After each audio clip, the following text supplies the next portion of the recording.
I'm chuckling because when I worked for Denny Green, he was a great coach with the Minnesota Vikings. And when the coaches would say, well, we can't put so-and-so in the game because he doesn't know the plays. He makes too many mistakes. He's not smart enough to play. Denny's answer would always be, well, if Johnny can't read, it's not always Johnny's fault. I might have to get a new teacher. So that was his way of saying, I don't care what you say about this guy. Somehow you got to figure out a way to get him in the lineup and get him to know what he's doing. So run to win. And I remember I said, Hollis, wait a minute, that's in the Bible, run to win? And they all pointed out, yes, it is. Be the best you can be. And that's the way our guys thought about it. We're going to work hard. We're going to practice hard. We're going to be the best we can be because that's what God expects. Tony and Lloyd are going to share with us some life and leadership lessons that shaped them along their journeys. Lessons they were taught or lessons that they've learned along the way. I believe you will be truly blessed by some of the success and leadership lessons that they can share. I know I certainly have in my life. Their journeys from athlete to their current level of success and leadership are lessons in determination, diligence, dedication to being better, and being open to following the path of opportunities that God prepares for us, even when unexpected and disappointing things occur. And then, I think that comes to a point of, do you guys lead everybody the same way? Do you think it's, I used to run a staff of women and even in my daughter's like, well, it's just not fair, I'm like, well, fair is a strong word, and do we lead everybody in the same way? Maybe not. But I try to be fair to everybody, but it doesn't mean I'm going to lead you and treat everybody exactly the same. What are your thoughts on that, Tony? Absolutely. I can tell you from dealing with a football team, you're there to help everyone. And if you do it one way, you might catch the middle of the group. You're going to miss some guys on this side and some guys on this side. You've got to get to know every one of your players and do what's best for them that helps them. And so I learned that very early, and I think that's super important. How about you, Lloyd? Yeah, I agree with that, obviously. But, I think for me, because I'm more, it's about leading them in terms of personal characteristics, not necessarily about, achieving a goal as a team. For me, it's about being consistent in the ways that I'm speaking as well as acting. And but at the same time, like when we were talking about earlier about the different judges that I had to sort of deal with any issues that they were having or complaints or whatever, is you recognize that it starts with listening and then observing, trying to understand why someone is the way that they are as much as you can. And sometimes you have to approach someone a little differently than you did someone else. Sometimes you have to be a little firmer than you were with someone, or a little softer, but without compromising what you are trying to accomplish with the group. You have to be clear on what you're trying to accomplish as a group. And while doing so, you may have individual plans for those who need it. You both probably are familiar with, because you have children and also your parents were teachers. You have a classroom of children, and sometimes you have to have what we call in Ontario, an individualized education plan for that one or two particular students, even though you're trying to get all of them to reach that level of getting A's as you spoke of earlier. Yeah, Tony, I don't know if you remember, but I remember that Dad would always try to get the best out of everybody. He'd meet with them on Saturdays, he'd do things, and it wasn't just one way of teaching. My goal is to help you grow in what you know. And what frustrated me sometimes when my children are coming up in elementary and everything, it seems like they only knew one way to teach. And the talent and the challenge of being a teacher is, how do I get you to understand what I know? And I'm going to go whatever avenue I need to get to that. And sometimes it's frustrating to me that they're like, well, this is how it is. And I'm not one for this is how it is. And this is the only way we do it. I'm chuckling because when I worked for Denny Green, he was a great coach with the Minnesota Vikings. And when the coaches would say, well, we can't put so-and-so in the game because he doesn't know the plays. He makes too many mistakes. He's not smart enough to play. Denny's answer would always be, well, if Johnny can't read, it's not always Johnny's fault. I might have to get a new teacher. So that was I his do way like of that. saying, I don't care what you Yeah, say about this yeah, guy. Somehow you got to figure out a way to get him in the lineup and get yeah. him to know what he's doing. Yeah, when I'm teaching, my class is normally about 80 first-year law students. And, and all of you, both of you can relate to this. I'm teaching a subject in criminal law, and I ask if there are any questions, and there's nobody puts up their hand. And I'll say to them, listen, if you don't understand something, that's not on you. That's on Mhm. me. Mhm. So you need to let me know that you're Yeah. not getting it or following it because I need to do a better job.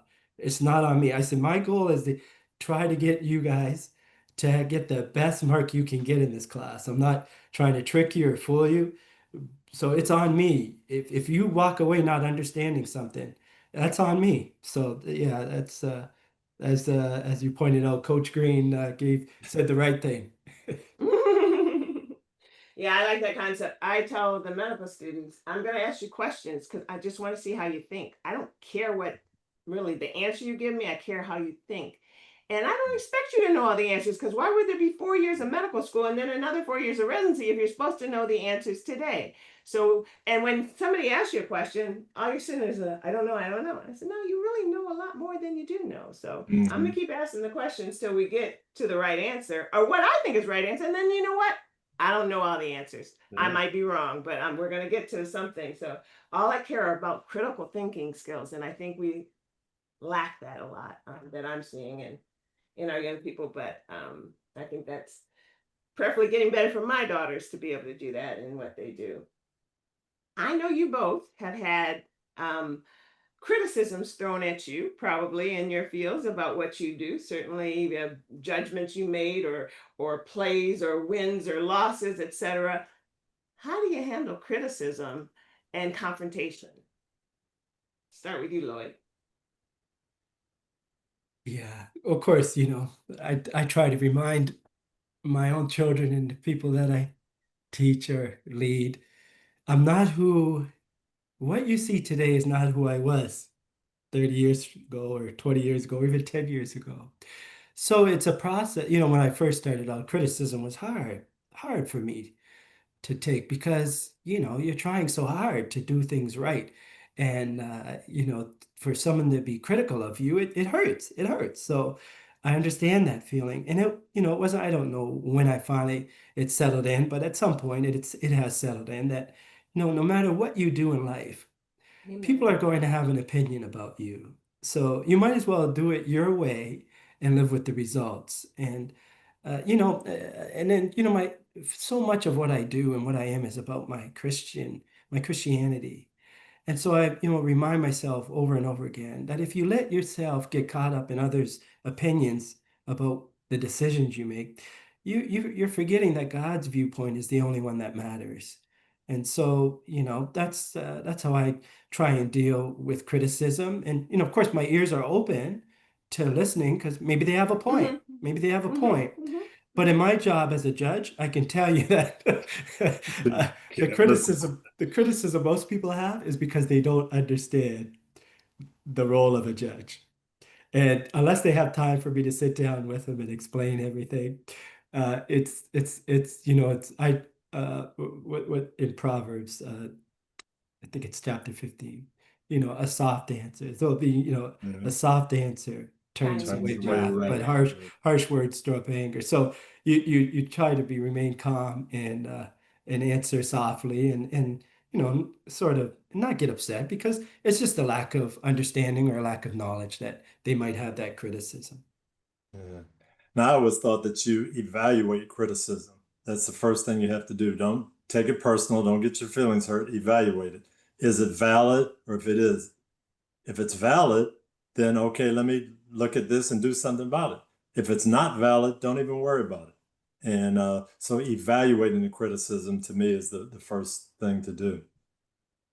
I think that's so true. I have to say, number one, my mom would always say, "A kind answer turneth away wrath," and I would say, "That's assumed you're afraid of the wrath. Bring on the wrath. I'm not afraid of the wrath." When I was younger, so now I'm like, yeah, I understand the wisdom in that, but I'm like, I'm not afraid of it. Bring it on, And so I have grown and matured out of that.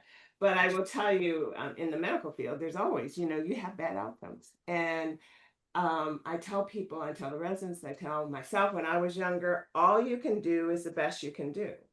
And I pray for wisdom when I start my day, whatever's going to happen, that I make good choices. But you're in training, you're doing the best you can do. No matter what goes on, things happen, bad things are going to happen in our profession. People are going to criticize you. But all you can do is the best you can do. And if you're doing the best you can do, don't let anybody make you feel bad about it. You yourself go back and look at what, if anything, should I have done differently? Not to say, oh, I should have done that, but to say, this is what I'm going to do next time. And so, you know, that's how I take criticism.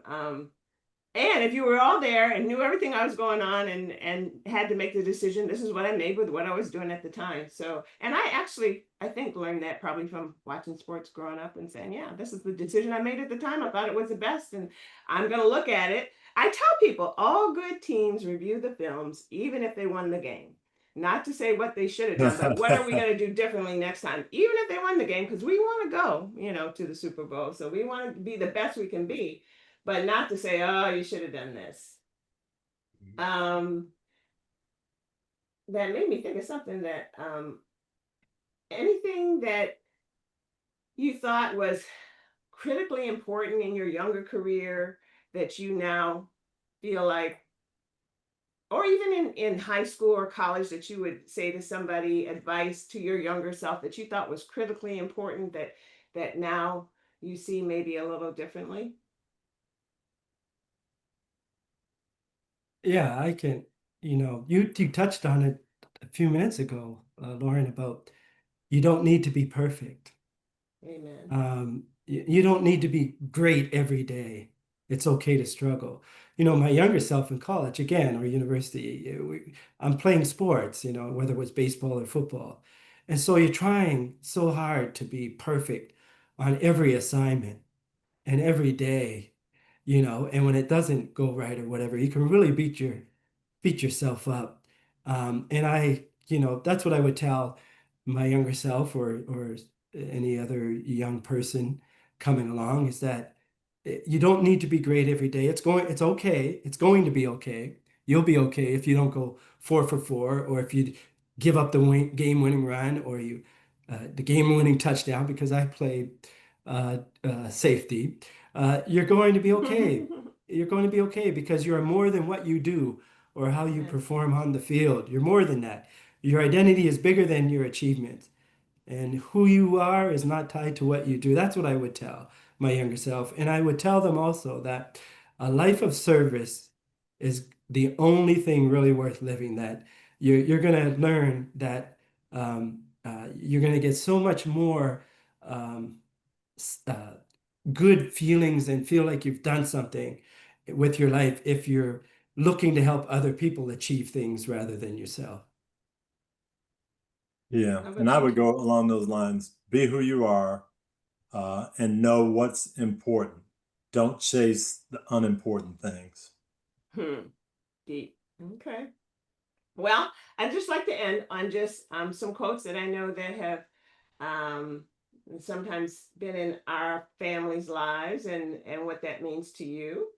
The first one I'd like to start with is excellence that feels it has to be proclaimed amidst the very doubt of its existence. Can you expound on that, Tony, a little bit? Yes, I heard that a lot growing up. That was one of my mom's quotes, basically telling you, don't talk about yourself. You don't have to brag. If you're good at what you're doing, people will notice. You don't have to tell people. And I have lived by that. That's been an awesome reminder over the years. Yeah, I certainly as well too. So no, that is a profound one. Well, Go ahead.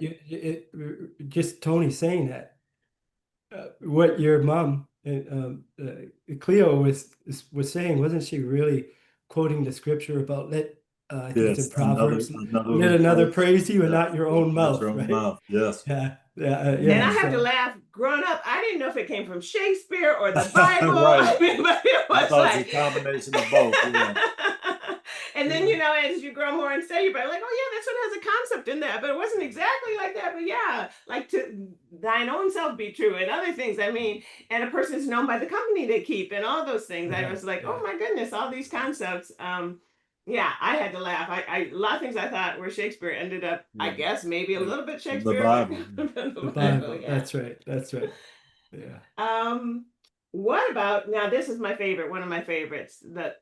We in our family call the Lloyd principles because Davi heard them about you, Lloyd. And is it true? Is it kind? Is it necessary? Can you expound on that for us, please? Yeah, I've had this that has sat on my desk as a prosecutor and as a judge now. So, 25 years at least. I can't say right from the beginning, 32 years ago, but certainly, I don't know. Don't know where I heard that or how I came up with that or who should get credit for that. But it has kept me from saying a lot of things that I Mhm. would have said if I didn't stop to think, is it true? Because a lot of things in my profession are from people who are telling me it's secondhand or third hand. Mm, And so okay, is this true that they're telling me? And okay, do I need to respond to it or do I even need to say it to someone else? If I don't know that it's true, then don't even bother with it. And if I know that it's true, maybe because I saw it or I heard it myself, do I need to say anything about it? Because is it kind? If it's not kind, then is it necessary to say to that someone? Are you saying it to help them or what's your motive? What's your mm, motive for saying it? Is to make them feel bad or to make yourself feel better than them? mm-hmm, So mm-hmm. I always stop and ask myself those three things. And it has kept me from a lot of times engaging in conversations that were not helpful and not I didn't need to be a part of. And I really but I really can't tell you, how it came about. But those are just three things I tell myself. And I've been teaching it to my students that I've been teaching for the last 17 years, and it all seems to strike them in a good way. So I keep telling it and sharing it. Do you have any thoughts on that, Tony? Or No, I thought it was biblical, so we'll credit Lloyd that he got it from the Bible. we'll Okay. call the yeah. I I have laughed because I remember my mom. I would always say, particularly if you asked me my opinion, I would just when I was younger, I would say it, and my mom would say, you don't have to say all that, and I said, well, it's true, and she said, well, the truth, Lauren, doesn't always have to be said, and I distinctly remember that, and that's when I'm like, okay, even if you do ask me my opinion, maybe it's not so kind and maybe it doesn't matter that much.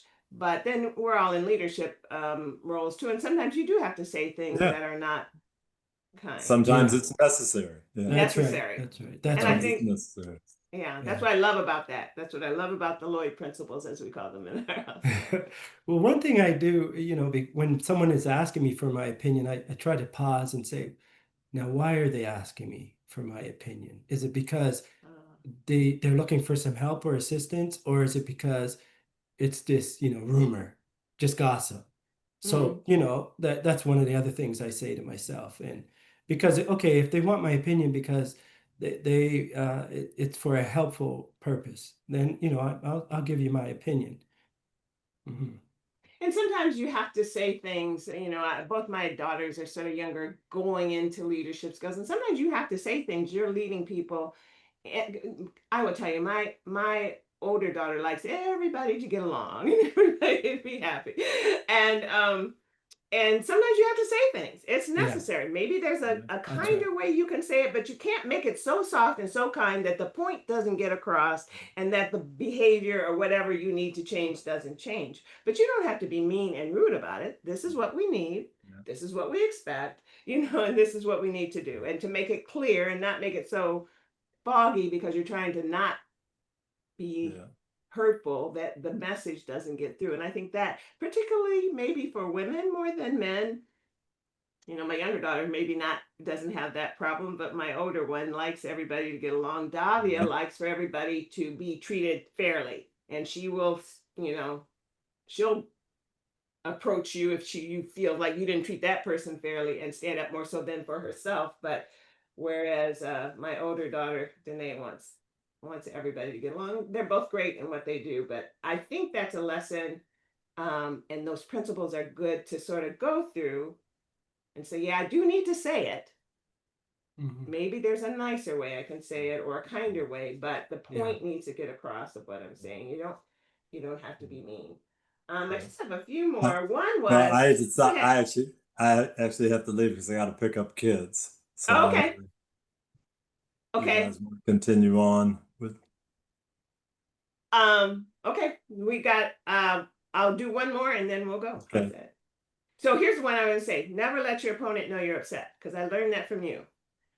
So I can tell you when I learned that was I was playing basketball in high school, and I got mad because they kept calling fouls on me, and I slammed the ball down, and I didn't think they were fouls. I didn't learn the lesson that they're going to call it a foul whether you think it's a foul or not, so I slammed the ball down, and I ended up being taken out of the game. And I remember you said to me, never let your opponent know you're upset. And I will tell you, I learned that well, in that when I'm in an operating room or something's going wrong and everything, she's bleeding a lot, I can't let my opponent know I'm upset. I want to stay calm. I want to say, I need you to do this. I need you to do that. So I use it in more than just sports and other things. And that's a valuable lesson that I learned. But I would tell you, I would sit up on the thing and watch, in the scoreboard, what do you call that? Up on where we used to sit and watch the games. And I love to watch the other teams and the coaches, and I'm like, oh, they're fussing with each other. They're not going to win, and they're doing this and that. And so I learned that lesson from you. Yeah, not only impacts your opponents, but your team. Are they seeing you under control and still having confidence, or gosh, our leader is losing it, we must not be doing very well. I think it impacts both sides. Yeah, for sure. Rattles your own team too, for sure. Yeah, I remember that I did there's a thing called a prolapse cord, which is an obstetrical emergency, and I was a second night on call intern, and I checked this woman and her cord rolled out on me, and I'm like, okay, we've got a prolapse cord. But my heart felt like it was beating out of my chest, and I was like, we need to go over there and we need to, can you please call my chief resident? And the attendant came in, what's going on, Lauren? I said, and I was so calm that he didn't realize what was going on. Why don't you take your fingers out? Why don't you do this? I said, oh, we've got a prolapse cord. And so, but those are lessons that I learned that I think are valuable. And like you say, it lets the other people, even if you're mad at somebody or they're trying to antagonize you or get you upset, you can't let them know you're upset. Yeah, that's right. Did you have anything else to add, Lloyd? Only on that point, right, is that you can't control what other people do, but you certainly can control your reaction to what they do. Yeah. Amen. Yeah. Act, don't react. I remember that's right. my mom telling me that all the time too. Act, don't react. And so, it's all good lessons. Well, I can't thank you enough. I certainly hope that people were blessed by this. I know that I was. I know that my daughters will be, and I hope that others will be as well. So thank you so much. Thanks for having us. Yeah, thanks for having us. Be Great blessed. to see you both. Be blessed. Yeah. Right. Good to see you. Thanks. Bye. Take care. Thank you. Thank you for listening in today. Weren't you inspired, encouraged, and uplifted? We hope so, because we're praying the best for you. Join us again next time for more betterment, because the better you are, the better you are.